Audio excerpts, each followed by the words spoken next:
Buenas noches y como ustedes saben, esta es nuestra reunión de la central del glutatión. Aquí hablaremos de varios detalles de cómo funciona el glutatión en varias situaciones dentro del cuerpo humano y esto siempre lo hacemos con nuestro gran amigo y nuestro ilustre líder médico, el doctor Gottman. La mayoría de nosotros conocemos al doctor Gottman muy bien.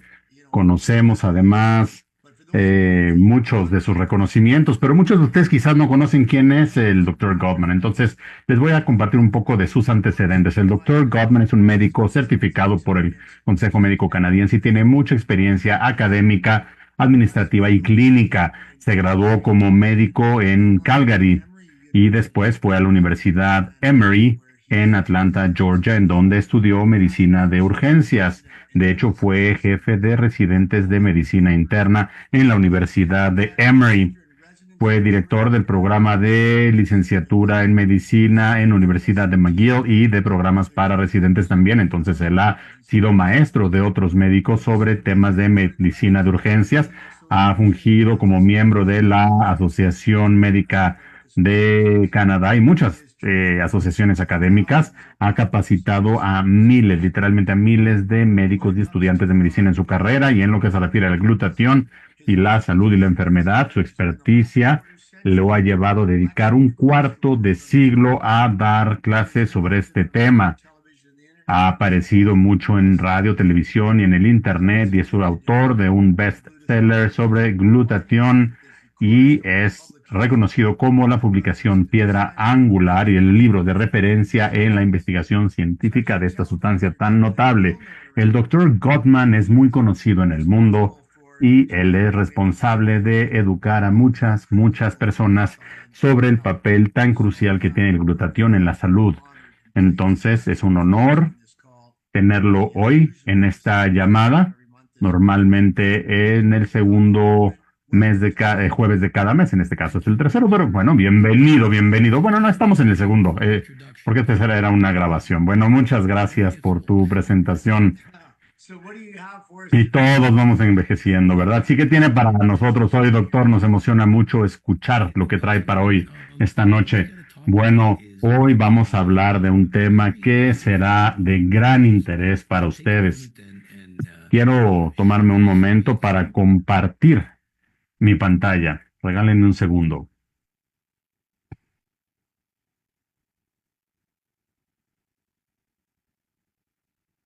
There, how does that look? Muy bien, ¿cómo se ve mi pantalla? You still there, Doug? Yep. ¿Sigues ahí, Doug? Sí, aquí estoy. No veo aún su pantalla, doctor. Todavía no ven mi pantalla. Aquí es donde normalmente necesitamos a Dylan, que no nos está acompañando. Oh, guys, hi, Doug. Ah, bueno, sí. Hola. Here, let me just try that again. Yeah, that's Hola, Doc. Sí, voy a intentar nuevamente. Here's that showing.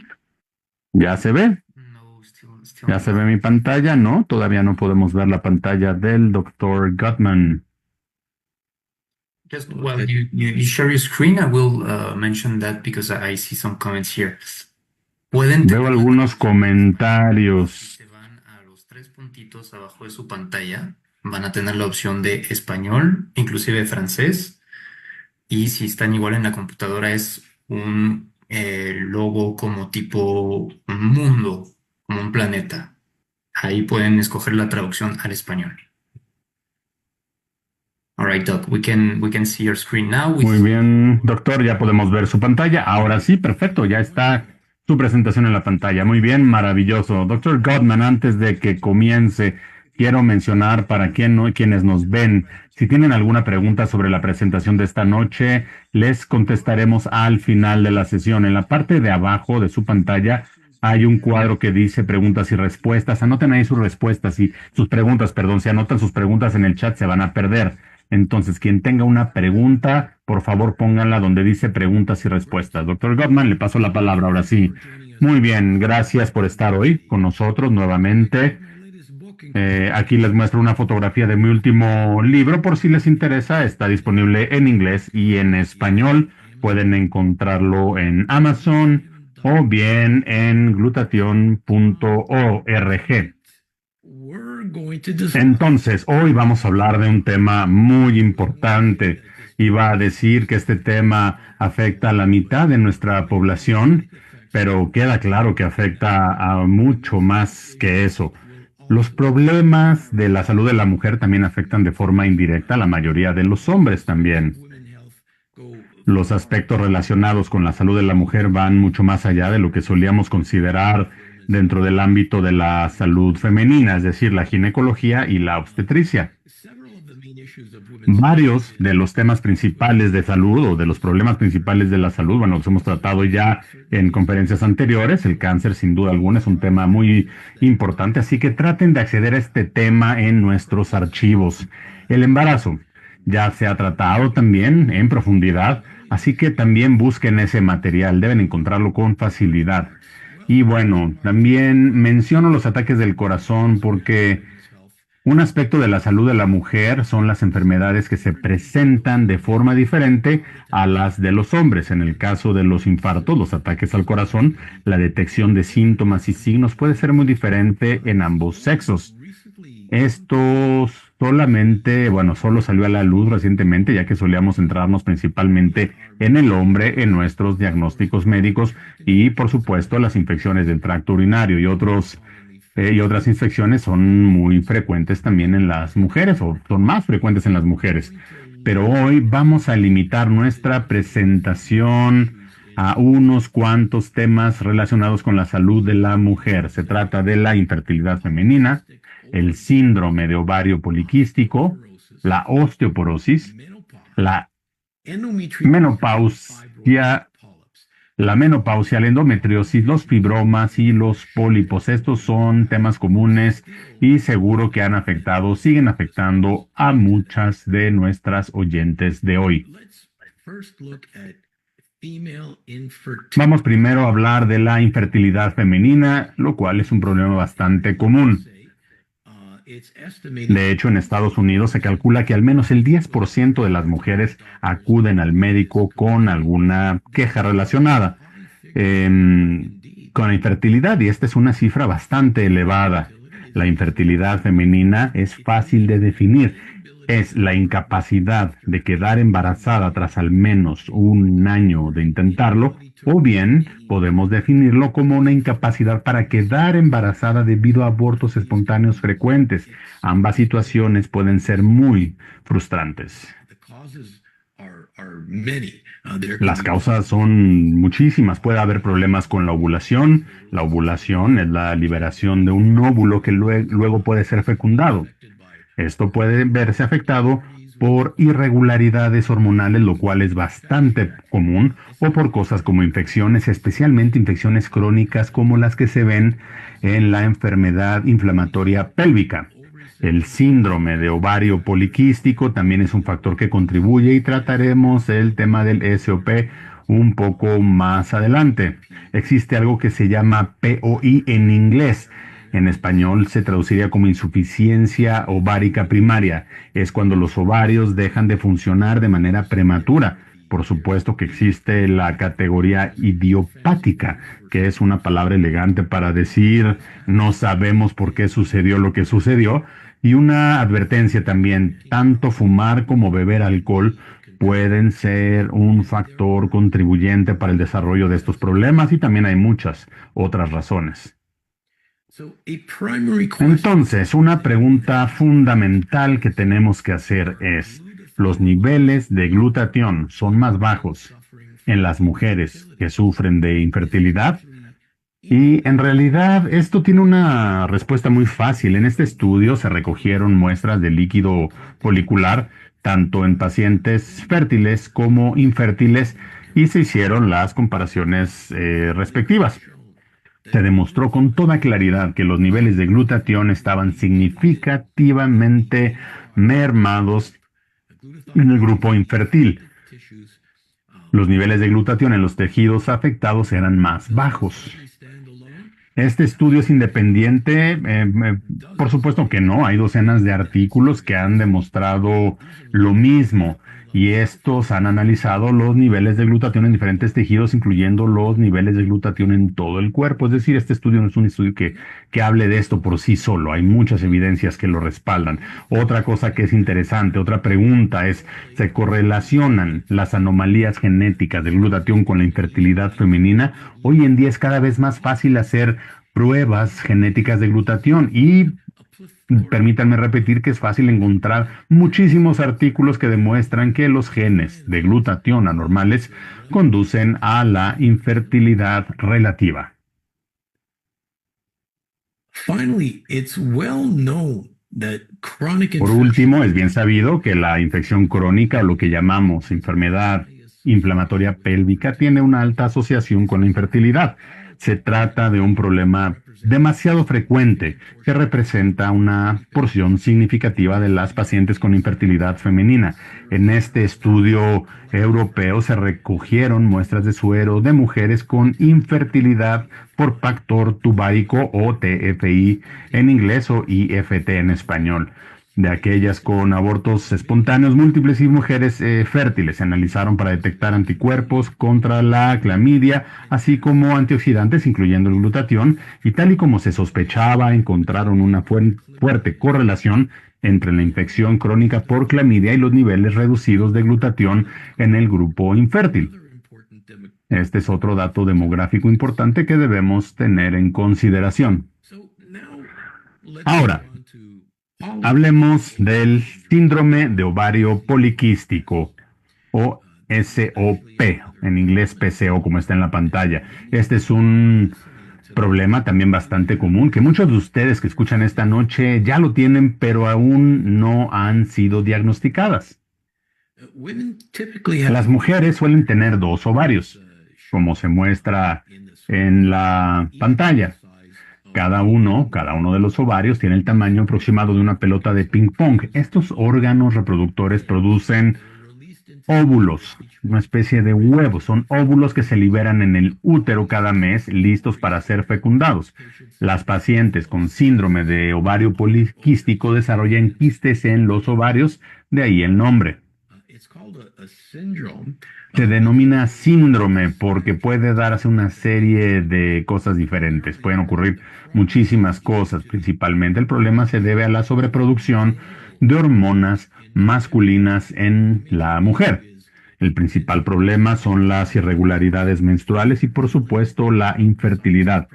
Además de estos problemas, hay otros cambios metabólicos que pueden afectar a estas mujeres y su aspecto también. Sin duda, el aumento de peso es un problema importante.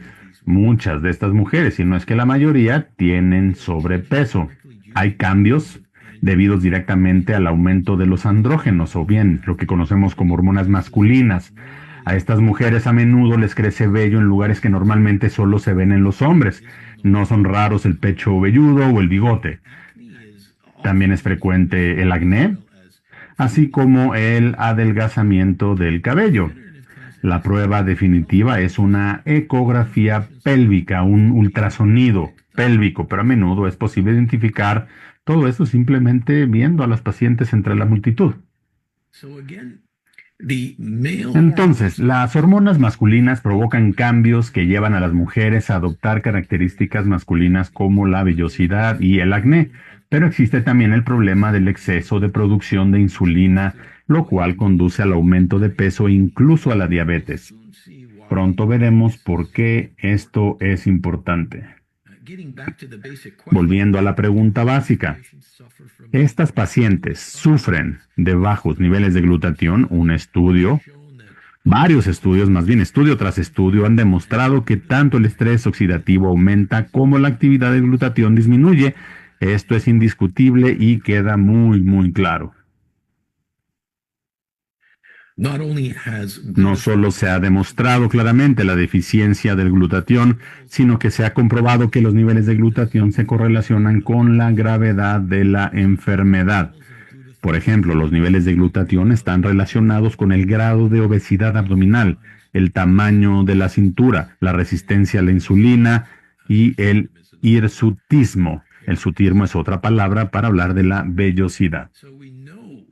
Entonces, sabemos que los niveles de glutatión son bajos en los casos de pacientes con síndrome de ovario poliquístico, pero la pregunta importante que queda pendiente por contestar es si puede el aumento de glutatión realmente ayudar a este problema. Pues ahora veamos algunos estudios al respecto. Aquí tenemos un metaanálisis que analiza la NAC para elevar los niveles de glutatión en el síndrome de ovario poliquístico. Un metaanálisis consiste en agrupar estudios independientes para analizar sus resultados a nivel global. En este caso, se utilizaron 8 estudios que representaban a 910 mujeres.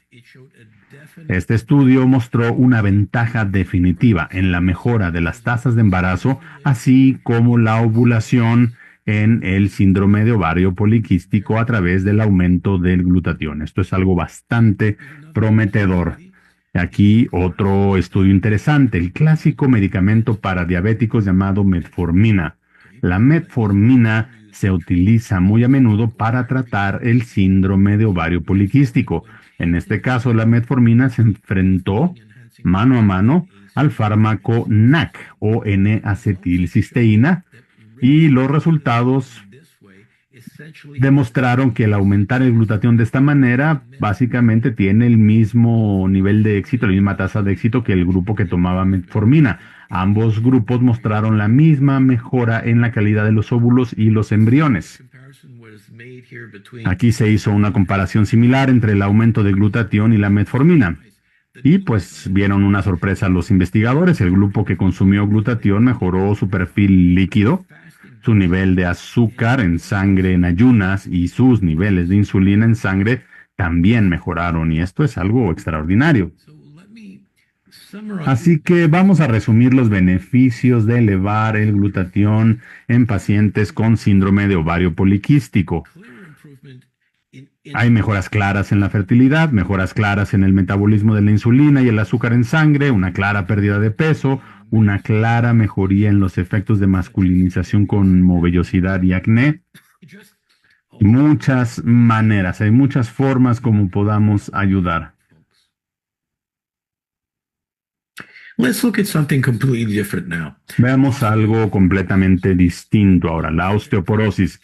No es un problema estrictamente femenino, no es exactamente un problema único de la mujer, también aparece en muchos hombres, pero es mucho más prevalente en mujeres y empieza a una edad mucho más temprana.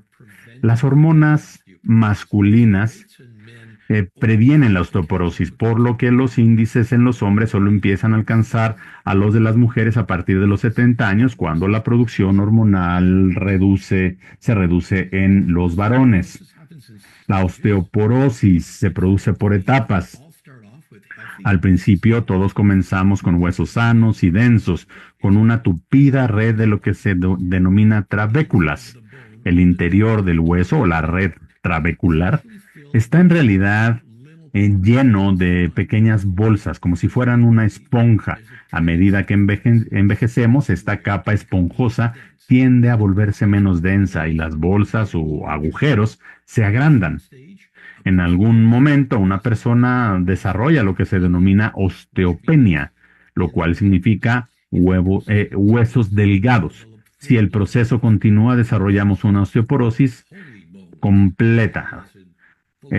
Por ejemplo, en huesos Holey, ¿no?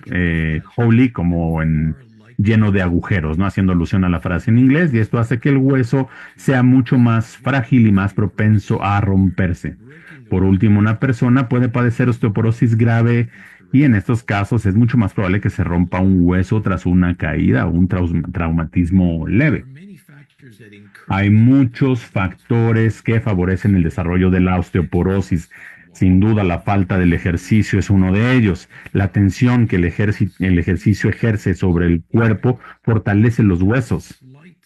De hecho, ser de complexión delgada aumenta el riesgo, ya que las mujeres de mayor peso tienen huesos más fuertes debido a la tensión que soportan al soportar más peso.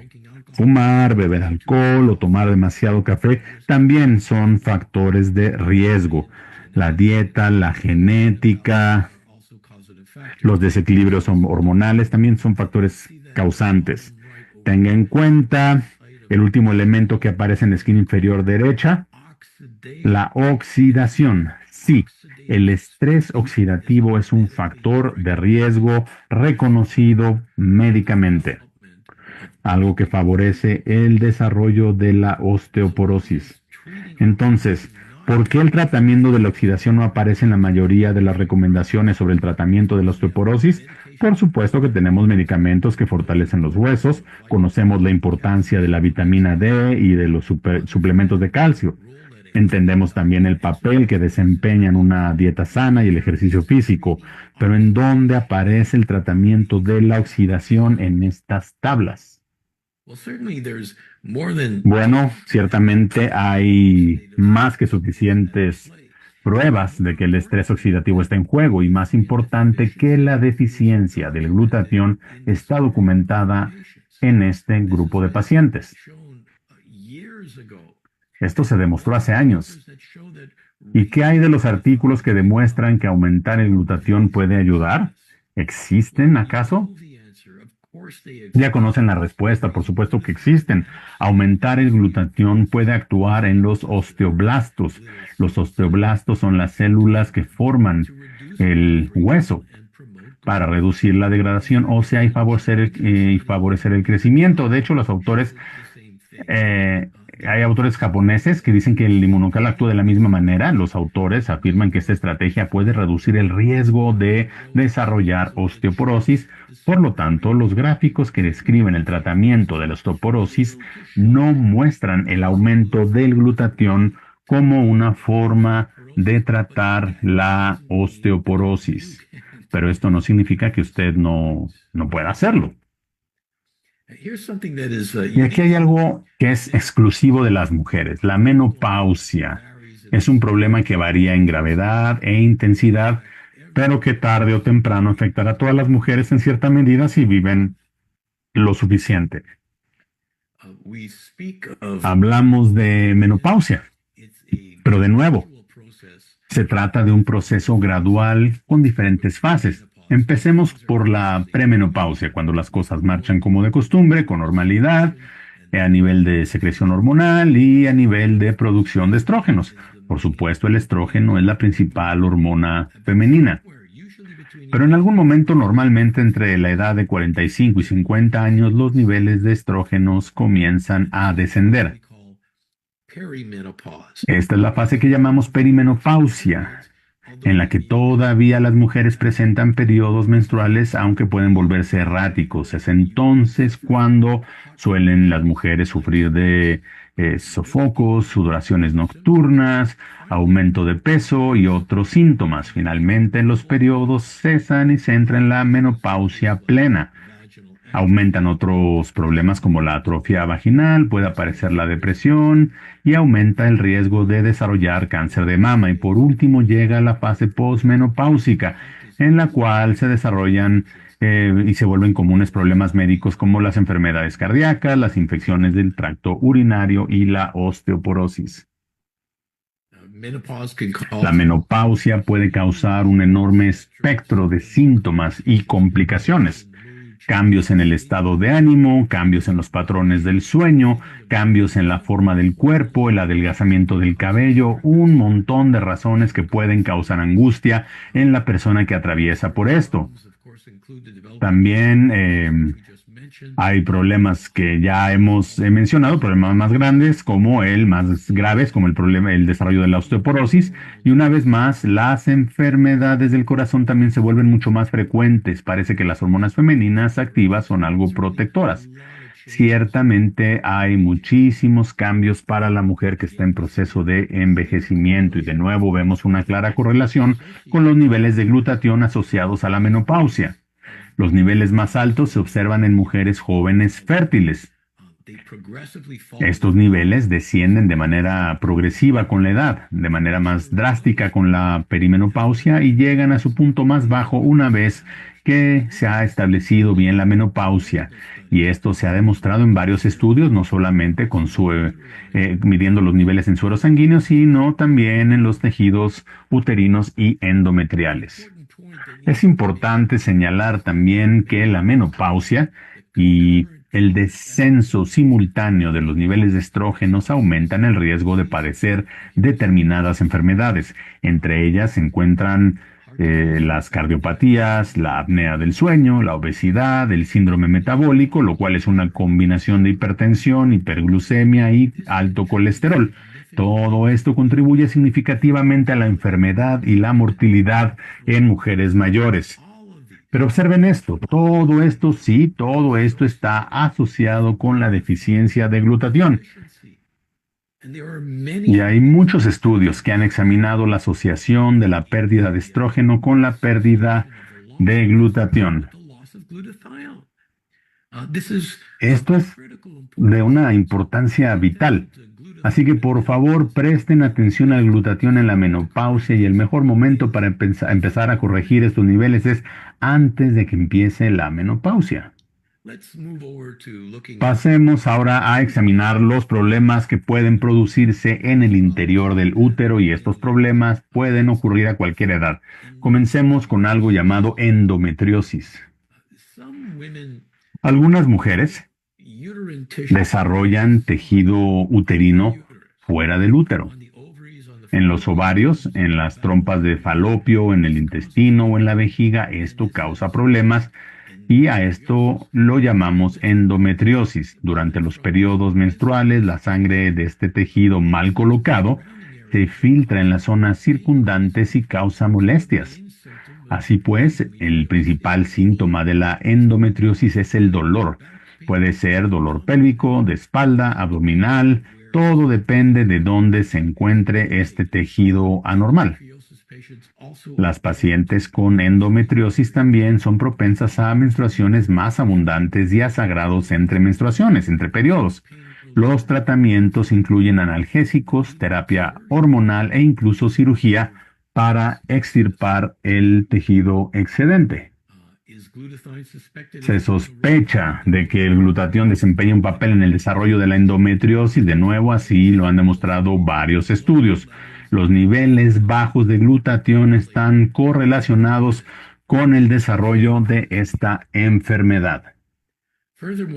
Además, parece que el aumento del glutatión puede conducir a la supresión del crecimiento del tejido endometrial.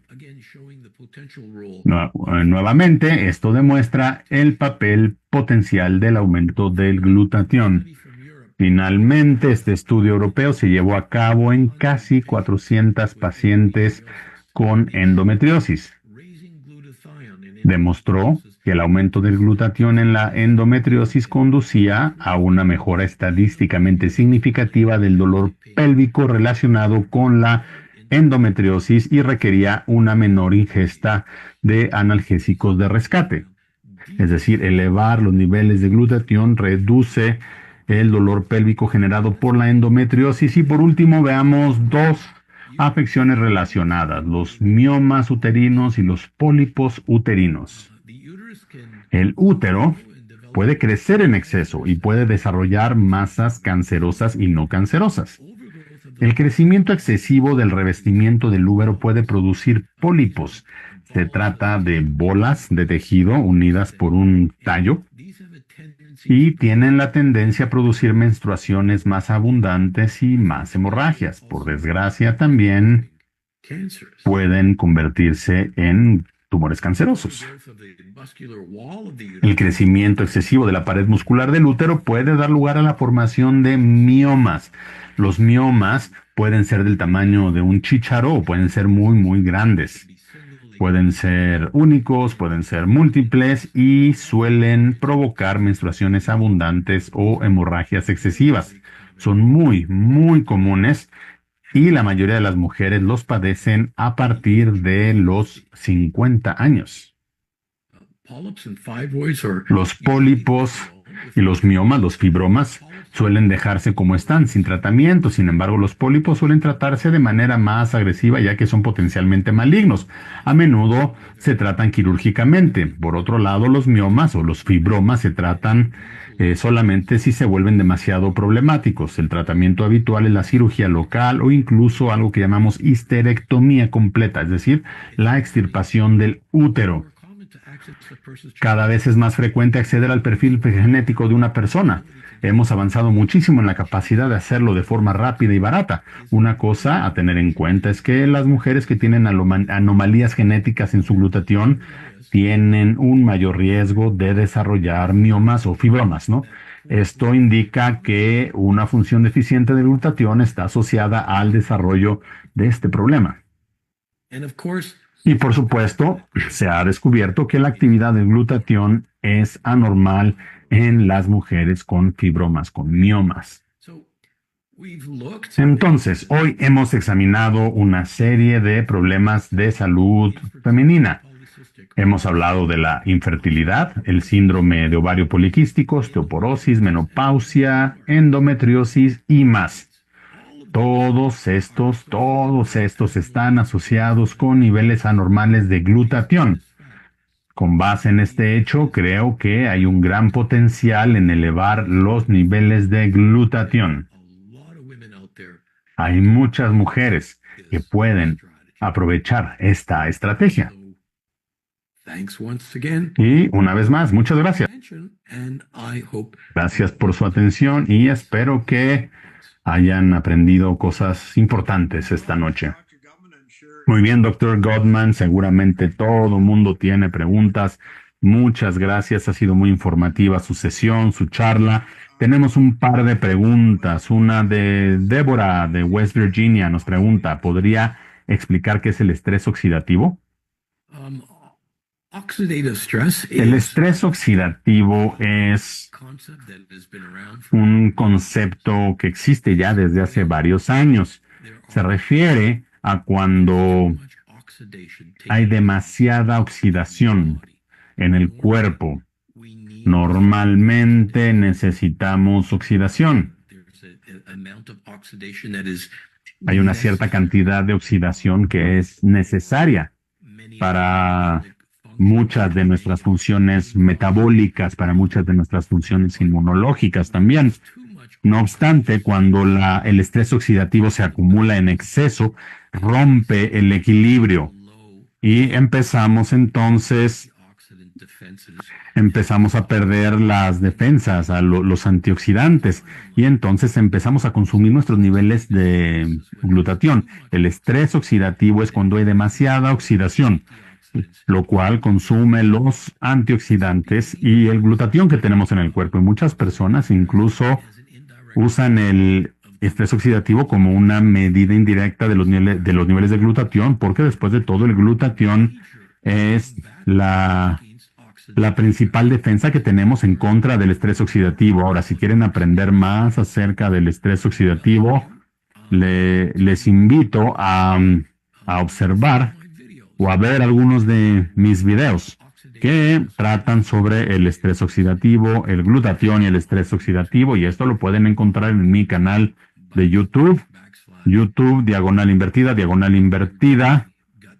Dr. Jimmy Gottman. ¿Lo dije bien, Dylan?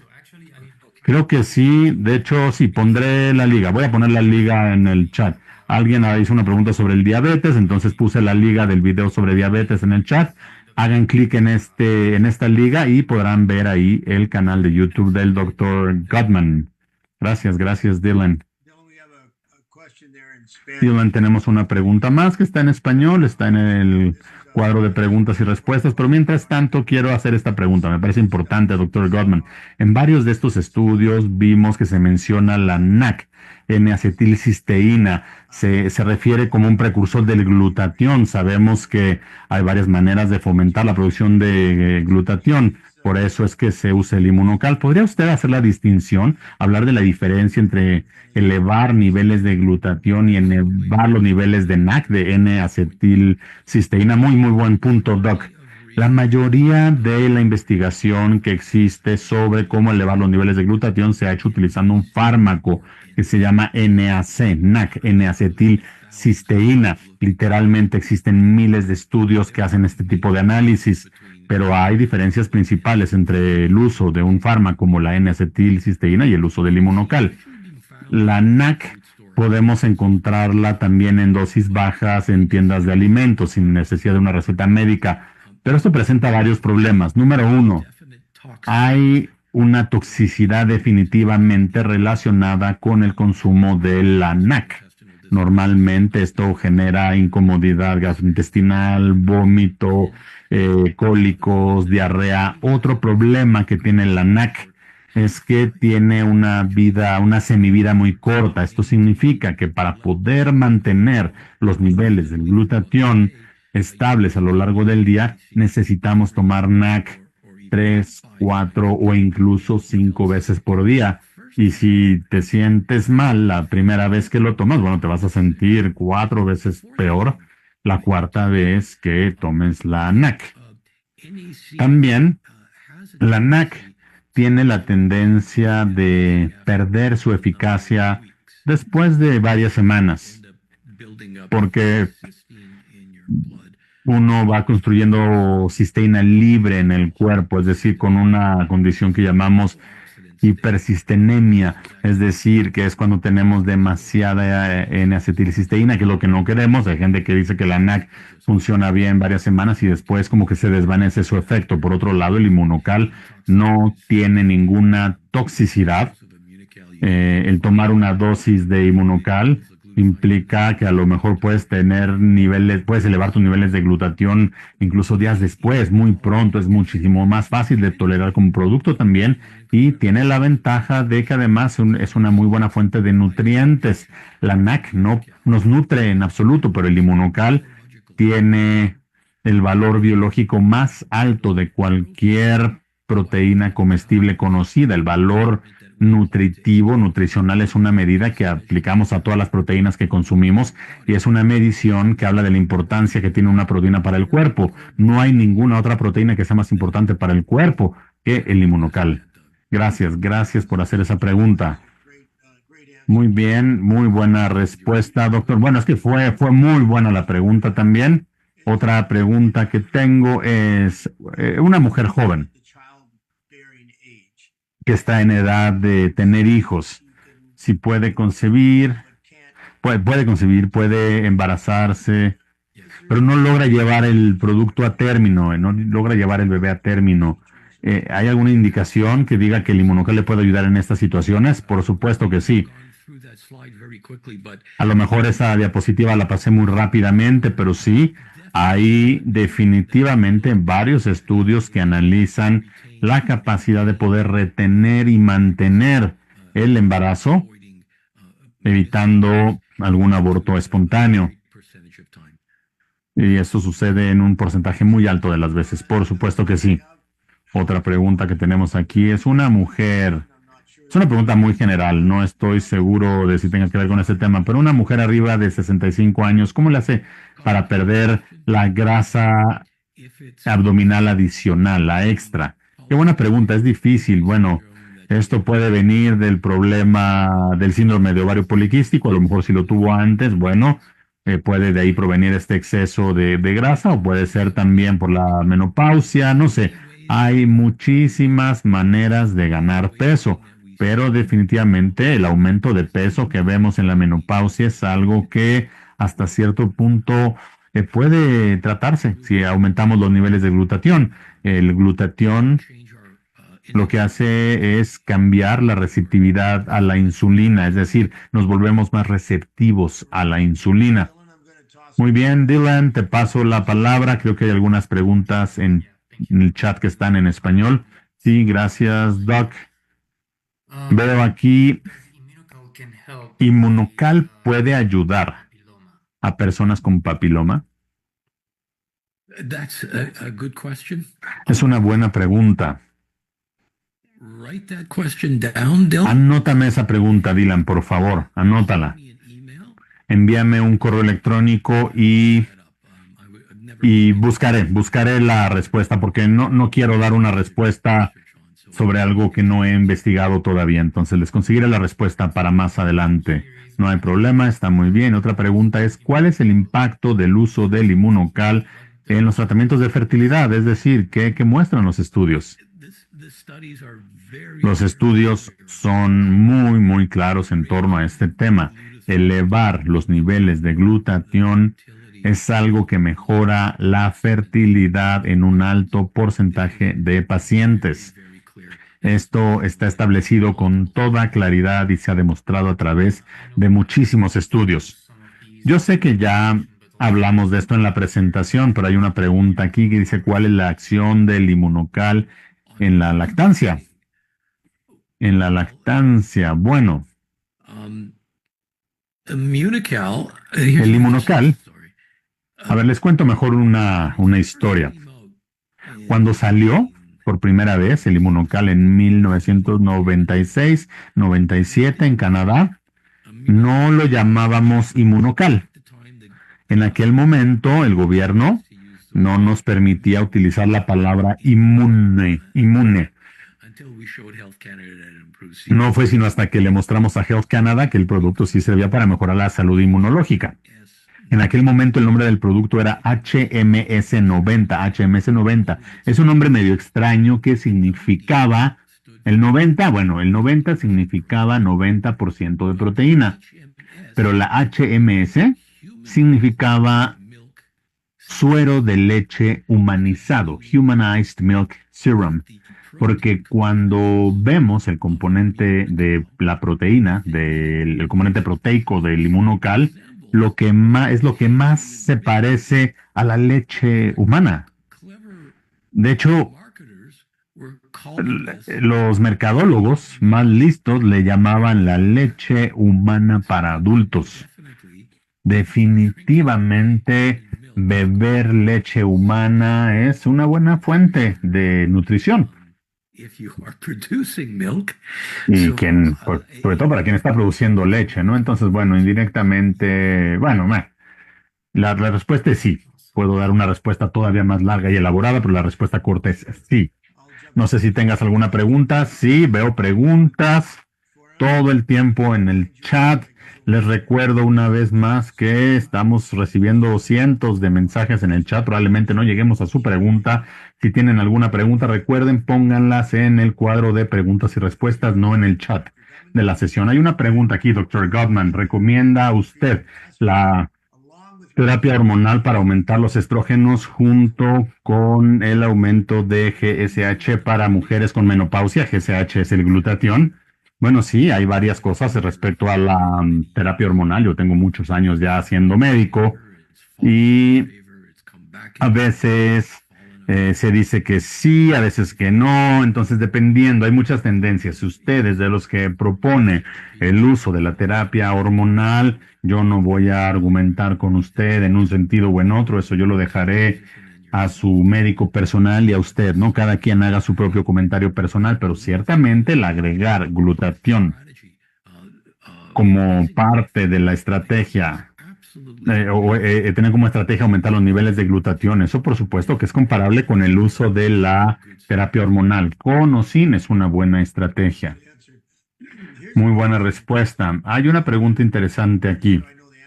Estoy seguro que conozco la respuesta, pero quiero escucharlo de usted.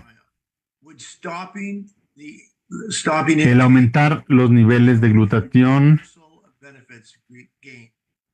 ¿Qué pasa si dejamos de tomar el glutatión? Si empezamos a perder niveles de glutatión, ¿perdemos las ganancias obtenidas? Bueno, depende a qué se refiere con revertir. Simplemente usted va a regresar a los niveles de glutatión que tenía usted antes de comenzar a tomar el inmunocal. No se trata de que usted vaya a tener una caída mayor o que vaya a deprimirse o agotarse más el glutatión más allá de lo que usted, por debajo de lo que tenía usted cuando empezó. Y digamos que esos son sus niveles de glutatión de línea base, de referencia. No hay un mecanismo de retroalimentación que haga que después de terminar o de dejar de utilizar el producto, usted vaya a tener una baja en sus niveles de glutatión. No sé, ¿te refieres a eso? Sí, sí, sí, claro. Sí, es decir, usted se beneficia del producto cuando lo toma y cuando lo deja de tomar regresa a los niveles que tenía antes. Sí, por supuesto, así es. Hay muchas preguntas en español, Dylan. De hecho, hay una pregunta también en francés. Espero que tenga algo que ver con el tema de esta noche. Si alguien tiene nodos linfáticos, linfoma folicular Si está regresando este problema, ¿cuál sería la dosis más efectiva? ¿Y qué producto inmunocal sería mejor tomar, el platino o el regular? Bueno, esa es una pregunta relacionada con cáncer, tiene que ver con el linfoma de Hodgkins. Y nuevamente le pediría que viera nuestra clase sobre cáncer. La mayor parte de las personas recomendarían entre 3 y 4 sobres de inmunocal por día. Esa sería la recomendación general en situaciones similares y probablemente una mezcla entre inmunocal regular y platino. Okay, and about ovary cancer, Y para cáncer ovárico, same thing. lo mismo, lo mismo. You see, because yeah, you're right, Doc. There is a lot of Y tiene razón, doctor, hay muchísimas preguntas en el chat. Estaba pidiéndoles que anoten sus preguntas en donde dice preguntas y respuestas, pero las siguen poniendo en el chat. Doctor Gottman, tengo otra, es una buena pregunta. Si aumentamos los niveles de glutatión, ¿podemos mejorar una condición si una persona ya tiene osteoporosis? ¿Podría explicarnos de qué manera esto ayuda a la persona que ya tiene osteoporosis? Bueno, la clave es reducir el avance de la enfermedad. Eso es lo primero que debemos tratar de hacer. ¿Se puede revertir? Sí, en ciertas instancias, sí. Nuevamente les recuerdo que quizás esto pueda ser un poco técnico, pero se hizo un estudio en Japón que analizaron los efectos del inmunocal y ellos señalaron que el inmunocal estimula los osteoblastos. Es decir, estas son las células que crean el tejido óseo. Es decir, si tú tienes suficiente estimulación para construir tejido óseo, potencialmente podrías revertir el problema. Esta sería la situación óptima. Ojalá pudiera yo prometerles que así va a ser, pero esto depende de cada persona y de muchos otros factores. Pero el detenerlo, el hacerlo más lento o revertirlo, todas estas son posibilidades. Excelente respuesta, muy bien, solamente un recordatorio. Trataremos de contestar todas las preguntas que se puedan, pero estamos tratando de escoger las preguntas que tengan que ver con el tema de esta noche, que es el de la salud de la mujer. Contestemos un par de preguntas más. Muy bien, entonces, ¿cuál sería la dosis correcta para una mujer de 47 años que tiene ya una menopausia bastante pronunciada? Bueno, al menos 2 sobres al día, preferentemente 3. Hay personas que toman 4 si sus finanzas se lo permiten, pero por supuesto el aumentar producto a partir de ahí no quiere decir que vaya a tener mayor ganancia, entonces 2, 3 o 4, está bien. Dylan, ¿algo más? Nope, you're muted. You're muted, Dylan. Estás en silencio, está apagado tu micrófono, Dylan.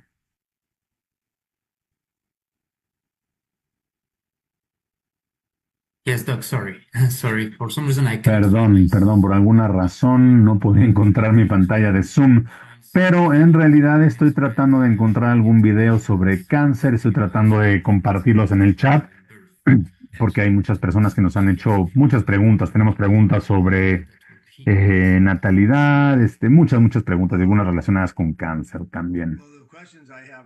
Las preguntas que tengo aquí no están relacionadas con el tema de esta noche, pero bueno, este producto nos ayuda a equilibrar nuestro sistema inmunológico en casos de lupus, por ejemplo. Esa es una pregunta muy inteligente. We describe immunocal. El inmunocal, nosotros lo describimos como una manera de fomentar la función inmunológica, lo describimos como alimento para el sistema inmunológico. El lupus es una enfermedad autoinmune. La pregunta entonces en realidad debe ser, si tomo inmunocal, ¿puede ser que evite el desarrollo o que se vuelva más severa una enfermedad autoinmune como el lupus? La pregunta es maravillosa y la respuesta es no, porque cuando hablamos de las enfermedades autoinmunológicas, no solamente se trata de que el sistema inmunológico ataca al propio cuerpo, normalmente hay un desequilibrio en alguna parte del sistema, puede ser la TH1, la TH2, o en el caso del lupus, hay una sobreactividad de linfocitos de células B.